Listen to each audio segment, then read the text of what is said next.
Hi, my name is Robert. Please read the comments in the About section of this video.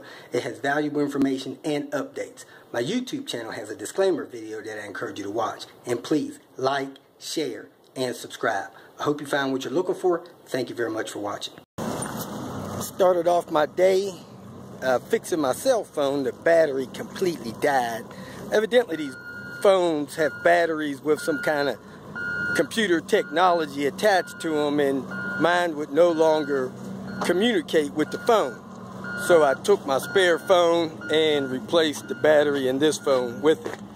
Then I swung by the Home Depot and got an electrical connector for the green machine.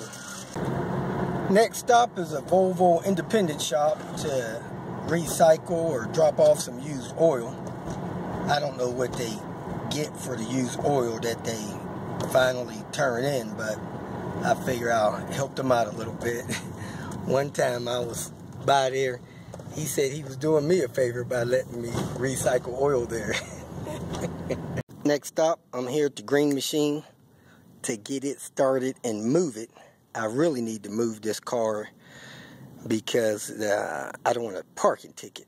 The burgundy car up there, I got a parking ticket on the other day. When I found out I had a ticket, I came to get it. The ticket was gone. The person that lives at the house that I'm donating the car to took the ticket. And when I finally caught up with them to pay the ticket, the ticket doubled. So instead of $20, I had the pleasure of paying $40 for the car that I donated sitting in front of somebody's house that I donated to. Strange situation life is, I tell you. So I don't know what they're going to do with that car, but I'm not paying any more parking tickets on it. At any rate, I'm going to get this car started and move it and get it parked somewhere where I won't get a ticket in the next 30 days. And I plan on having this car completed and hopefully getting it into the hands of a family that needs it within the next 2-3 weeks. This car has this little funny symbol on there. It kind of looks like an R and an S, or an S and an R. At any rate, I don't think that was something that Volvo did, but I'm not sure. So let me get in here, open up the hood, and fix the battery cable. Have a lot of corrosion buildup there, and those wires are pretty much destroyed with corrosion.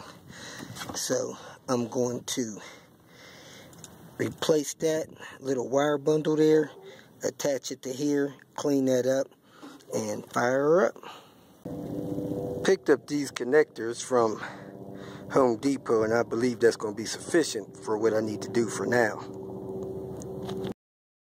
I'm not 100% sure what causes all that corrosion that was on this terminal end, but I will say this: get it cleaned off as best you can. Spray some protective stuff on here. I'm going to clean this one a little bit more because I want all that corrosion off of there. That's the hookup I put on the accessory wires, and I'm going to bolt that on top of here when I find a nut that fits that. But wash all that down because that's highly corrosive stuff, the metal. Get more of it cleaned off as much as you can, and spray some protective something on there, put petroleum jelly, something to stop it from corroding up again. You just don't want that stuff as bad. Rinse it all down, wash it down, get it off of there. If it gets into any of your electrical connectors, it'll rot them out. This is the battery that came in the car. I got that connection on there. It looks pretty good. I tightened it up. Couldn't tighten the positive cable up really because it has a bad screw on the other side. It rusted away, so I need to get one of those. Hooked up the negative cable. I do have power in the car. I hooked up everything that I disconnected to pull the ABS module. So let me fire it up. It still has the jumper and the fuel pump relay. I have that ordered, and move the car off the street. Then I'll come by later and move it probably to my apartment. So this car has been sitting here for a while. I'm going to prime the fuel pump system. I think I hear the fuel pump running. Oh yeah, it's running because I jumped the relay. fires right up and sounds smooth as silk. I got an ABS module, check engine light, a service light, and a rear hatch light. So let me go ahead and move this vehicle into my sister's driveway for a little while and try to come back and get it a little later. It's smoking pretty good, probably because the PCV is a wreck. Ticking a little bit because it's been sitting a little while.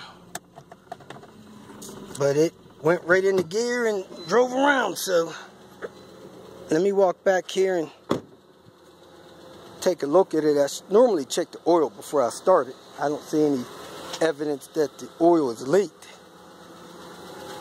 Window went up and down. Let me see if it's still smoking. It is puffing out some smoke. Could be just because it's cold, condensation. But let me shut it off because I don't need it running out here and check the oil. Wow, sound like the fuel pump ran another 30 seconds after I pulled the key out of ignition. At any rate, there she blows. She fires right up, moves, and I'm going to move her somewhere here in a little while and get to work on her soon. I'm going to do a timing belt job here on Christian's S70 T5. He's got all the parts in. They have a couple of Volvos here, but we got the good parts in, so we're going to get that done.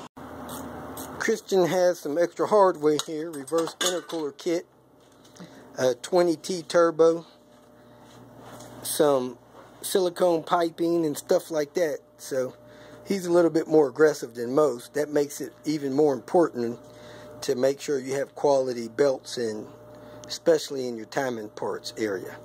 He's got some carbon fiber tape on here. He's got some carbon fiber cover and stuff like that. Got it dressed up a little bit. We have the new water pump in place, tightening those bolts down. Everything's going real smooth. Notice that the front engine mount there is torn, so we're going to work on getting that replaced. Also, the radiator is leaking on this side over here, so we're going to work on getting that radiator replaced. Other than that, everything's going well. The tensioner roller was still good. The tensioner was still good, didn't leak. Got everything torqued down. Now it's time to put the belt on. So we got to check the timing. And man, this exhaust cam moved all the way down to here, so that needs to be backed up.